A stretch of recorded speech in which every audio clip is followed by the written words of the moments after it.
चली छोटकी तनकी देख ली जो हमनियो के देवर जी से आई तो पहले ही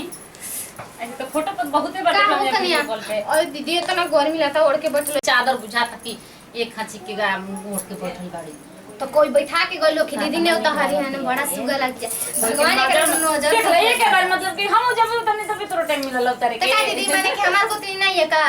ऐसे ही पार पर उतरले रहती तो दुहल नजर उतर रही तो उतार ले करी खवाई सखिया में के लगा देता नहीं लगाई लगा देख देख लगा देनी देख ले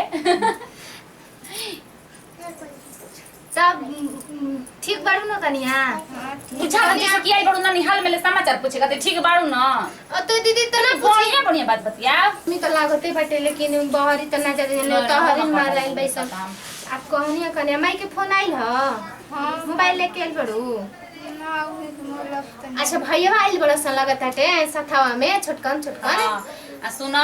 उदास काहे बाड़ू हो हंसत नहीं कि हंसत तो कितना निक लागत ना लेकिन कितना सुगर लगत है दीदी सुगर जैसन दी नजर मत लगाइए खाली एक बच्चे के पहले बस नजर हां हमरा तो नजर लागता एक जाय दी ए दीदी तब में तब चानी काटे के बा खूब ठीक बा देवर बाबू से जैसे लागत है कि तू बिना चानी कटले न रह गइल बाड़ू आ सुना एगो बात कह देतनी मतलब मरद ऐसन तब पहले गोड़ लाग लेवल जाला नहीं पहले सुना अइहन ना तो पहले एकदम में तू बोलबे मत करे साफा ठीक बा अइहन ना तो तू गुगे टंगले हम सब समझाओ दे मुंह का चमकावता रे सुन तानी हम का कहले रही गुगे टंगले गोड़ लागली है ना आ गोड़ लाग के अपन चुपचाप बैठ जाए इधर कुछ बोलिया मत ना आ जब तक ले पैसा ना दिहन पैसा चाहे सोना चाहे कुछ मन जब तक ले मुंह दिखाई दिहन तब तक ले उठाइए हम ठीक बा अब तू समझा दे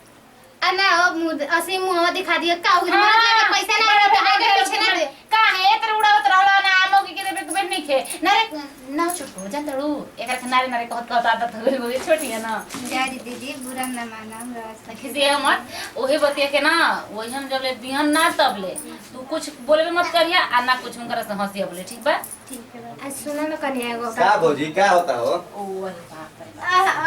रे लागत है कि स्वागत के पहले ही तैयारी होता थे ना देखो कितना उठो भइल बड़न के बिना बोला वाले आ गइल हमने कभी बतियो पूरा ना भइल इनकर भैया तो एक ना लजात रही ना वहां के बैठे बैठे स्वागत में जाए आई बैठे का बताई आ सुनी देख हम नाय न सर्दी आ ढेर डांटा बोला मत तो हम ना डांटा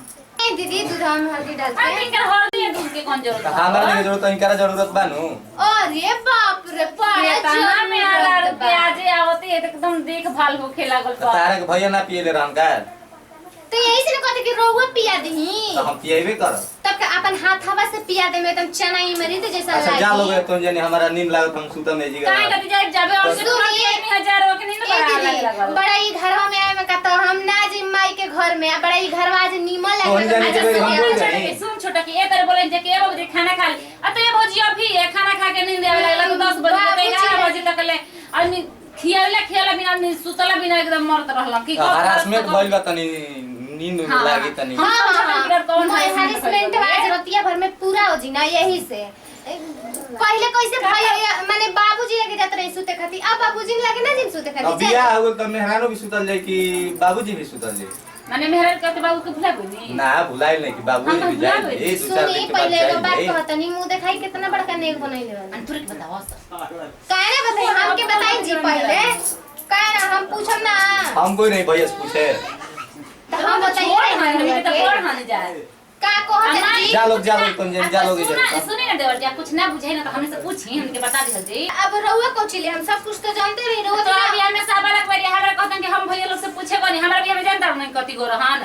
पता ना का अभी लोग चुकी रही ओ भाई आवाज मैदान का ना तो पैंटवा कपड़ा में लगा के टोपी मत ना होता ना कहत हम कि भैया लोग पूछे कोनी घरी ओ घरी के उम्र में का पूछे जाए लोग हमारे बेटी तनी से न गई त ना भैया लगे फोन में लागत रहे त फोन कर देते त बतिवा देते रहे अब बताई रोवा लगे हम तिल के बात शेयर करत रहे का देबो तनी बताई ना ए धीरे धीरे हमर पूरा शरीर ही करना में क देनी तब हम का देही अरे बाप रे हम इहे बतिया समझावत रही त दीदी जी एकदम फुला देले बे एकरा किन्ने के दे के बाद ले लिए पहले ने के त काहे ना ली बेचारी आज दिन तो दई कर लेबे तो बोले तो काहे ना ली काहे छोड़ी हिंका बेचैनी धइले बजाओ जा लोगे अरे हां जाते जाते खजली भइल बुए त जाते बानी पहले ही भगावे तो फेरा में पड़ चल चल